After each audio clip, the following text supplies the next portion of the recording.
trust issues do not begin with another person. They begin the moment the mind learns to protect itself by closing the heart. The moment pain happens once the mind remembers and says never again. From there, every word is questioned, every silence becomes loud, and every gesture is measured. You are not reacting to the present, you are fighting the past. If you want to overcome trust issues in a relationship, you must first understand this simple truth. The other person is not your enemy, your unhealed fear is. A relationship is not a battlefield, and it is not a place to hide. It is a mirror. Whatever is unsettled inside you will be reflected through the other person. If you carry fear, you will search for proof. If you carry insecurity, you will demand reassurance. The mind wants control because it believes control equals safety. But control never creates trust. It only creates distance. Trust is not built by checking phones, asking questions, or testing loyalty. Trust is built by inner stability. When you are steady inside, you no longer shake when uncertainty appears. You must train the mind like you train the body. A weak body trembles under weight. A weak mind trembles under doubt. Strength comes from discipline, not from emotions. Do not ask your partner to heal what you refuse to face. Sit with your discomfort. Observe the urge to doubt without acting on it. Just because the mind speaks does not mean it speaks the truth. Learn to pause. In that pause, wisdom grows. Before you try to understand another person, you must first train your own mind. Most trust issues are not caused by what is happening now, but by how the mind has been conditioned to react. The mind remembers pain and then tries to prevent it from happening again.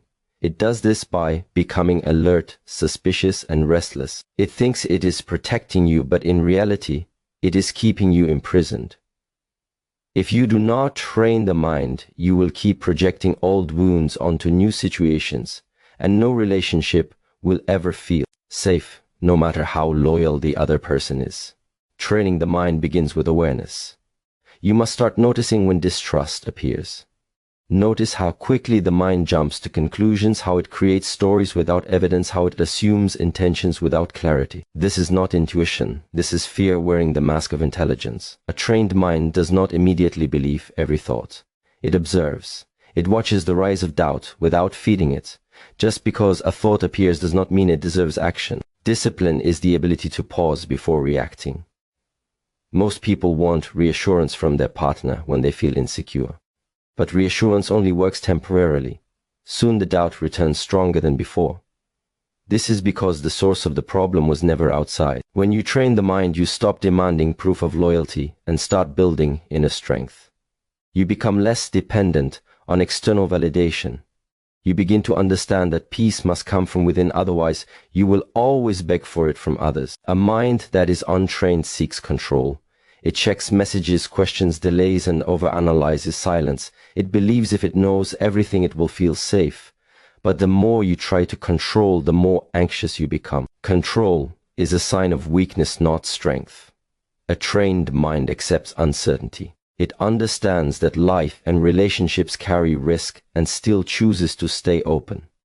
This openness is not foolishness, it is courage. Training the mind also means facing discomfort directly. When jealousy arises, do not distract yourself and do not act it out. Sit with it. Feel it fully. Observe how it tightens the chest and speeds the breath. Stay present. When you do not escape discomfort, it loses its power. Over time, the mind learns that these emotions are not dangerous. They are temporary. This is how emotional maturity is built. You must also take responsibility for your emotional state. Your partner is not responsible for your healing. They can support you, but they cannot do the work for you. When you expect another person to constantly prove their loyalty, you are placing a burden on the relationship. Love cannot breathe under constant inspection. When you train your mind, you remove this burden. You show up with stability, not suspicion. A trained mind listens more than it reacts. It seeks understanding, not victory. When something triggers you, instead of accusing, you inquire. Instead of assuming, you clarify. This creates a safe space for communication. Trust grows naturally when both people feel emotionally safe. Safety does not come from perfection, it comes from presence and honesty. You must remember that your past experiences do not define the present moment. The person in front of you is not the person who hurt you before. When you treat them as if they are, you poison the connection. Training the mind allows you to separate memory from reality. You respond to what is happening now, not to what once happened. Inner training is a daily practice. It is built through silence, reflection, discipline, and self-respect. Over time, you become grounded. When doubt arises, it no longer controls you. You are able to choose how to respond. And when you can choose, you are free. Train your mind first, and trust will no longer be something you chase. It will be something you embody. Trust does not grow when you try to hold someone tightly. It grows when you stand firmly within yourself. The moment you believe trust can be forced through control, you begin to lose both trust and respect at the same time. Control comes from fear. Self-respect comes from strength. One weakens the relationship, the other stabilizes it. If you want trust to exist naturally, you must first develop a deep sense of respect for yourself. When self-respect is low, the mind becomes needy. It looks to the other person to confirm value, safety, and worth. From this place, every small change feels threatening. A late reply feels like rejection. A quiet moment feels like distance. The mind starts to monitor behavior not to understand, but to protect itself. This is where control is born. But control does not bring peace. It creates tension, suspicion, and emotional exhaustion for both people. Self-respect changes this dynamic completely. When you respect yourself, you do not beg for attention. You do not chase clarity with desperation. You know who you are, and you know what you bring. This inner certainty allows you to give space without fear. Space is not abandonment when self-respect is strong. It is simply space. Trust can only breathe where there is space. Many people confuse self-respect with ego. Ego says, I am better than you. Self-respect says, I am responsible for myself. Ego demands loyalty through fear. Self-respect inspires loyalty through presence. When you operate from ego, you threaten, withdraw affection, or manipulate to feel secure. When you operate from self-respect, you communicate boundaries calmly and walk away from what dishonors you without drama. Control tries to prevent loss. Self-respect accepts that loss is possible and still chooses honesty. This is a crucial shift. A person with self-respect does not stay in constant fear of being left. They know that even if someone leaves, they will remain whole. This mindset removes desperation from love. Love without desperation feels safe, and trust grows naturally in that environment. When you respect yourself, you also respect the other person. You allow them to be human. You do not expect perfection. You do not demand constant reassurance. You understand that trust is not built by surveillance, but by consistency and character over time. You observe actions without obsession. You notice patterns without paranoia. This balance can only exist when you are grounded in your own worth. Control often shows up disguised as care. Questions become interrogation. Concern becomes monitoring. Advice becomes pressure. All of this pushes the other person away, even if your intention was to hold them close. Self-respect removes this behavior because you no longer need to prove anything. You let the relationship unfold naturally. You respond rather than react. Self-respect also teaches you when to stay and when to leave. Trust issues sometimes persist because you are trying to trust someone who repeatedly shows you they are unreliable. Self-respect does not force trust where there is no integrity. It sees clearly and acts accordingly. Trust is not blind tolerance. It is conscious choice. And that choice must be aligned with your values. When you stop controlling, you start attracting honesty. People feel safe to be real around someone who is stable within themselves. They do not feel judged or trapped. This openness strengthens emotional connection. Trust becomes a shared experience, not constant test. Building self-respect is an internal discipline. It comes from keeping your word to yourself, from setting boundaries and honoring them, from choosing dignity over attachment. The more you practice this, the less you will feel the urge to control. And the less you control, the more trust will naturally grow. Respect yourself first, and you will notice that trust no longer feels like a fragile thing you must protect, but a calm presence that exists without force. The moment doubt appears, most people rush to act. They send messages, they ask questions, they seek reassurance, or they accuse. This reaction feels necessary in the moment, but it is the exact habit that keeps trust issues alive. The real work begins when you learn to pause. That pause is not weakness. It is strength under control. When you pause before reacting, you create space between the trigger and your response. In that space, you gain power over yourself. Fear moves fast. Wisdom moves slow. Doubt does not ask for permission, it simply arrives. A thought appears and says something is wrong. The untrained mind believes it immediately and turns it into action. The trained mind observes it first. It asks, is this real or is this memory speaking? Most trust issues are echoes of the past, not signals of the present. If you do not pause, you will never know the difference. Pausing means allowing the discomfort to exist without trying to fix it instantly. This is difficult because the mind hates uncertainty. It wants answers now. It wants relief now. But immediate relief often comes at the cost of long-term peace. When you act from fear, you may feel calm for a moment, but you weaken trust, both in yourself and in the relationship. When you pause, you build emotional strength. Observation is the next step. When doubt arises, do not judge it and do not suppress it. Simply watch it. Notice how it changes your breathing, how it tightens the body, how it pulls the mind into imagined scenarios. This observation turns you from a victim of emotion into a witness of it. The emotion loses authority when it is seen clearly. Most people think emotions are commands. They believe if I feel this, I must do something about it. This belief creates chaos in relationships. Feelings are signals, not orders. You are allowed to feel insecure without acting insecure. You are allowed to feel afraid without becoming controlling. This understanding alone can transform how you show up in a relationship. When you pause and observe, you also give the other person a chance to exist without pressure. You stop projecting your internal storm onto them. You stop making them responsible for calming your nervous system. This is maturity. It shows emotional independence. And emotional independence is attractive and stabilizing in any relationship. Pausing also allows clarity to emerge. Many doubts dissolve on their own if you do not feed them. Thoughts are like fire. Attention is fuel. When you stop feeding the thought, it loses intensity. After some time, you may realize that what felt urgent was not even true. This saves you from unnecessary conflict and regret. Observation requires honesty. Sometimes fear reveals something important. Pausing does not mean ignoring red flags. It means distinguishing between intuition and insecurity. Intuition is calm, clear, and grounded. Insecurity is loud, urgent, and emotional. If you always react immediately, you will never hear the difference. Only a paused mind can recognize truth. This practice also builds trust within yourself.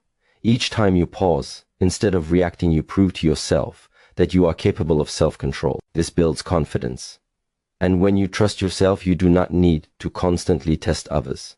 Inner trust reduces outer suspicion. Over time, this habit reshapes your character. You become someone who responds with intention instead of impulse. Your partner feels this shift. They feel less attacked, less monitored, less misunderstood. Communication improves naturally because conversations come from clarity, not emotion. Trust grows in this environment without force. Pausing is a discipline. At first, it feels uncomfortable. The urge to react will be strong. But with practice, the pause becomes natural. The mind becomes quieter. The heart becomes steadier. And relationships become lighter. Learn to pause. Learn to observe. In that space, fear loses control and trust finds room to grow. Most conflicts in relationships are not caused by what is said, but by how it is said and from where it is said. When communication comes from blame, it closes the door. When it comes from responsibility, it opens understanding. If trust is fragile, the way you speak becomes even more important than what you speak. Words can either create safety or create distance. Blame feels powerful, but it is destructive. When you say you always or you never, the other person stops listening. Their mind moves into defense. At that moment, the conversation is no longer about truth, it is about protection. Nothing meaningful can grow there. Responsibility, on the other hand, disarms tension. When you speak from your own experience, you invite connection instead of resistance. Taking responsibility does not mean you accept behavior that hurts you. It means you express your feelings without attacking the other person's character. There is a deep difference between saying you make me feel insecure and saying I feel insecure when this happens. One accuses. The other reveals. Revelation creates intimacy. Accusation creates walls. Clarity is also essential. Many trust issues are fueled by assumptions. The mind fills gaps with fear. Silence becomes meaning. Tone becomes intention. A responsible communicator does not assume. They ask. They seek clarity before creating conclusions. This prevents unnecessary pain and misunderstanding. When you communicate clearly, you also listen fully. Listening is not waiting to respond. It is being present with what the other person is saying without preparing a defense. Most people listen to protect their position. Few listen to understand. Trust grows when both people feel heard without being judged. Emotional responsibility means owning your inner world. Instead of saying you made me feel this way, you recognize that feelings arise inside you. This does not remove accountability from the other person. It simply places power back in your hands. When you own your emotions, you stop trying to control the other person's behavior to feel better. Clarity also means choosing the right moment. Do not speak when emotion is high. Speak when the mind is calm. A conversation held in emotional chaos will only create more chaos. Waiting for calm is not avoidance. It is wisdom. A calm mind can express truth without cruelty. Trust also requires consistency between words and actions. Speaking clearly means aligning what you say with how you behave. Empty promises break trust faster than silence. If you say you understand but act defensively, your words lose value. Integrity in communication builds reliability. Reliability builds trust. Responsible communication also includes setting boundaries. Boundaries are not ultimatums. They are statements of self-respect. When expressed calmly, they protect the relationship rather than threaten it. A person who communicates boundaries clearly teaches others how to treat them. This reduces resentment and confusion. Many people fear honest communication because they fear conflict. But unspoken expectations are more dangerous than difficult conversations. Silence does not preserve peace. It postpones truth. When truth is postponed, it grows heavier. Clarity releases that weight. When communication becomes responsible and clear, the relationship transforms. Conversations become safer. Misunderstandings decrease. Both people feel less pressure to perform or pretend. Trust becomes a shared process instead of a fragile demand. Speak with responsibility. Speak with clarity. Let your words come from stability, not fear, and trust will have room to grow. Trust in a relationship does not appear because you demand it or hope for it. It appears as a natural result of inner stability. When your inner world is chaotic, the outer world will reflect that chaos. When your mind is restless, your heart guarded, and your emotions reactive, trust becomes fragile. When you build order inside yourself, trust begins to form around you without effort. Inner stability means you are not constantly shaken by external events. A message delay does not disturb your balance. A change in tone does not send your mind into stories. You remain centered because your sense of safety is no longer dependent on someone else's behavior. This stability does not make you cold or distant, it makes you grounded, and grounded people create calm connections. Many people try to fix trust issues by focusing only on the relationship. They analyze their partner's actions, words, habits, and patterns, but they ignore the internal noise that distorts perception. When you are internally unstable, you interpret neutral situations as threats. Your mind is always preparing for loss. This preparation poisons intimacy. Inner stability removes its constant anticipation of pain. To build inner stability, you must first regulate your emotions. Emotions are energy. When unmanaged, they overflow into your actions and words. Stability does not mean you stop feeling. It means you learn to feel without being controlled. You allow emotions to pass through without attaching identity or urgency to them. This emotional regulation creates reliability, and reliability is the foundation of trust. A stable person does not test love. They allow it to reveal itself naturally. They do not create drama to feel secure. They do not provoke reactions to confirm importance. They remain steady even when things feel uncertain. This steadiness sends a powerful message. It says, I am safe to be with. I am not unpredictable. I am not emotionally volatile. Trust grows easily around such energy. Inner stability also changes how you respond to conflict. Instead of escalating, you slow down. Instead of attacking, you reflect. Instead of collapsing, you stand firm. You do not abandon yourself to keep the peace, and you do not dominate to feel powerful. This balanced response makes conflict constructive instead of destructive. And when conflict is handled well, trust deepens. Stability allows you to give without fear. You love openly without keeping score.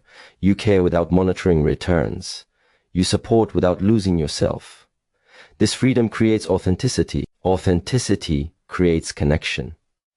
Connection creates trust. When love is given freely, it is often returned sincerely. A stable inner state also means you are not afraid of endings. This may sound strange, but it is essential. When you are terrified of losing someone, you cling. When you cling, you suffocate the relationship.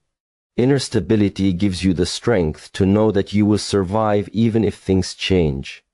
This removes desperation. Love without desperation feels respectful and secure. Trust also depends on self-trust. If you do not trust your own judgment, you will constantly doubt others.